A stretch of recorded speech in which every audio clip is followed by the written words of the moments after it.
Hello everyone, welcome back to my channel. పిల్లలు ఉన్నంతసేపు ఒక హడావిడి, పిల్లలు వెళ్ళిన తర్వాత ఇంకో హడావిడి.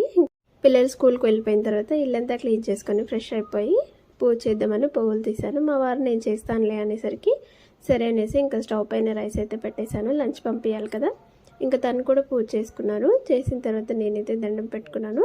ఇంకా నాకు పూజ చేసిన రోజు ఇలా ఈశాన్య మూలనైతే ఇలా ముగ్గు వేసి ఇలా వాటర్లో ఫ్లవర్స్ వేసి పెడుతూ ఉంటానండి. ఇంకా కర్పూరం అయితే వేసుకుంటాను. Thursday, Friday, Saturday morning, evening వేస్తాను. రెగ్యులర్గా అయితే డైలీ ఈవినింగ్ అయితే కంపల్సరీగా వేస్తాను. చాలా పాజిటివ్గా ఉంటుంది. ఇంకా రైస్ కూడా రెడీ అయిపోయింది.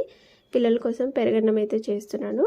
కొంచెం రైస్ మెత్తగా చేసుకొని పాలు పెరుగు వేసి మిరియాలు వేసి పోపు పెట్టేసుకుంటే పెరుగన్నం అయితే రెడీ అయిపోతుంది. బాక్స్ కూడా పెట్టి వాళ్ళ డాడీకి ఇచ్చేసాను. బాక్స్ పెట్టి పంపించిన తర్వాత కొంతసేపు అయితే రిలాక్స్ అవుతానండి. ఇది ఇవాళ నా మినీ వ్లాగ్. నచ్చితే like, share and subscribe. Thank you.